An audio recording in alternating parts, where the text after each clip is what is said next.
Hi, welcome to BG Vocals. My name is Billy Gollner. I am a professional singer and voice teacher based in Vancouver, Canada. If you are interested in taking a private voice lesson with me, in person or online, email me at billygollnermusic@gmail.com or check out my website, bgvocals.com. Today, we're going to be talking about navigating cold and flu season, which is a really important topic for singers. If you like this video, please give it a thumbs up. Just below, you'll see the subscribe button. Click on that button. You'll see a little bell button. If you click on that bell button, you'll receive a notification every time I post a new video. So let's get to today's video. I'm going to split this into two topics: prevention, and then what to do as a singer when you get a cold. Part 1, prevention. Everybody wants to know what to do once they already have a cold. But in reality, prevention of getting a cold and getting sick is the most important thing to being a singer. I'm not saying that you have to be a hypochondriac.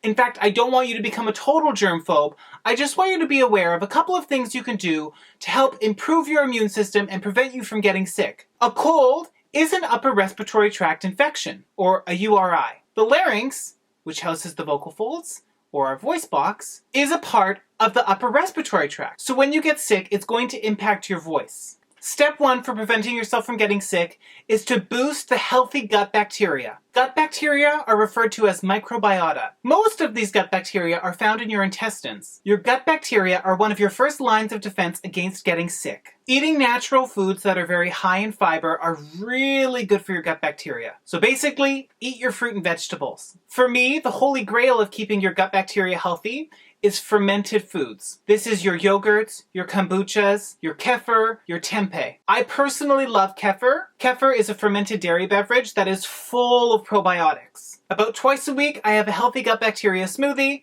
I put about half of a bottle of kefir, a bunch of frozen fruit, some spinach, some ginger in there, and it keeps me nice and healthy. Number 2, avoid sick people. We are often way too polite. If somebody is sick, they should stay home. The challenge with that is that people are contagious during the incubation period.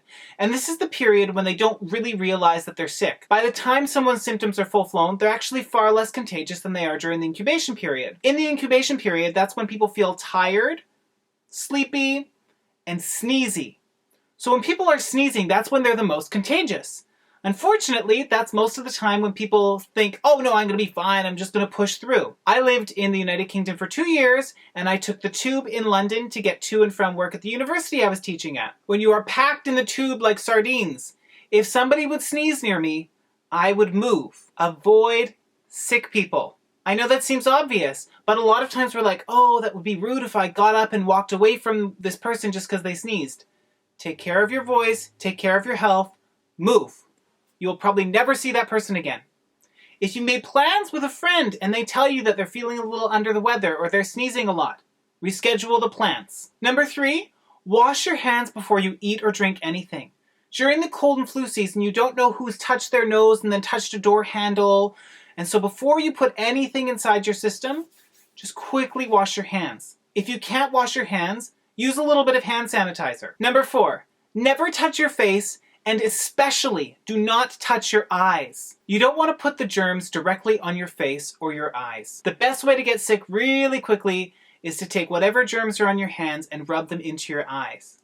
During cold and flu season, if you have to rub your eyes, close your eye and rub it on your shirt like that. But never touch your eyes. Number 5, sanitize shared things before you use them. For example, if you're going to music school at a university and you're using a practice room and that piano is being used by 30 other people that day, carry around some sanitizing wipes and just wipe down the piano once. This will help prevent you from getting exposed to some really heavy-duty bugs. You might be thinking I sound like a bit of a hypochondriac and that I sound like a germphobe, and the truth is, both of those are a little bit true. However, you are the only person who could ever take responsibility for your own health and wellness.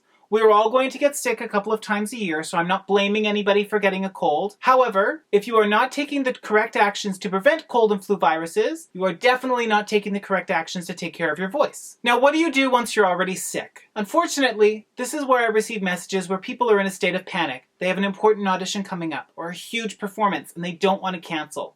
So what can you do when you get sick? Number 1, rest your voice. It's going to be tempting to keep singing just to prove that the voice will be there.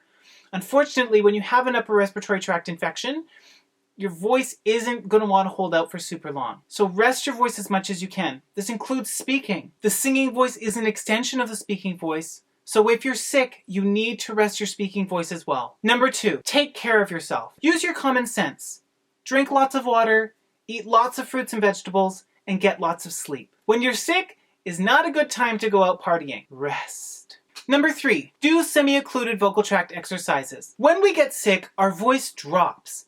This is because the structures in the larynx, including the vocal folds, become inflamed. The larger vocal folds are, the lower the speaking voice. As a result, when you get sick, your voice often drops. A lot of times as a voice teacher, I can tell somebody is getting sick because sometimes the voice will drop before someone necessarily feels like they're getting sick. And I warn them and I say, your voice is sitting about a third lower than it normally does. I think you might be getting sick. And almost like a psychic moment, they almost always come down with something. A semi-occluded vocal tract exercise, you're essentially blowing air through the straw and sound at the same time. Don't push the extremes of your voice. Just sit where it feels comfortable.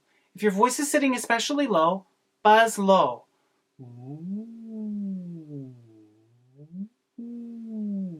Studies have shown that it's better to do semi-occluded vocal tract exercises than to just go on vocal rest completely. It's best to combine vocal rest with semi-occluded vocal tract exercises. Again, you just buzz through at a gentle speaking range. It's not about buzzing through the extremes through the straw, just nice and gentle.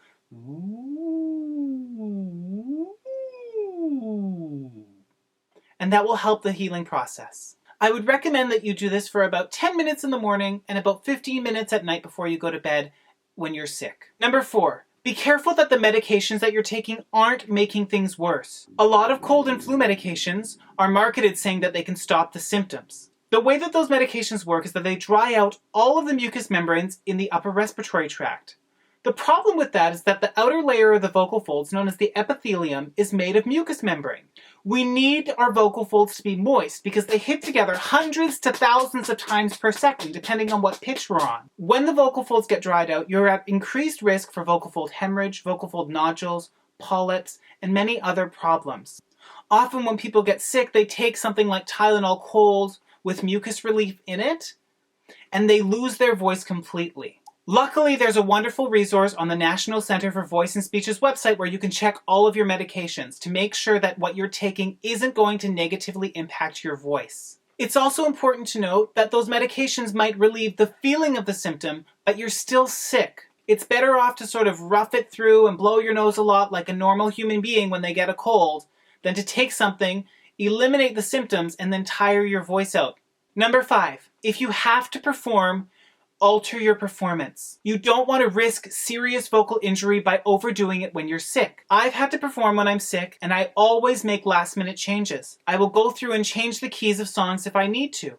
If there are background singers, I might ask them to sing the choruses a little bit louder and then just do improvisations a little bit lower rather than be singing full out over top of everything. If I have to sing songs in the original keys, I might play around with octaves. Or I might play around with improvisation where, rather than hit the high note and stay on it, I might hit it and riff off of it.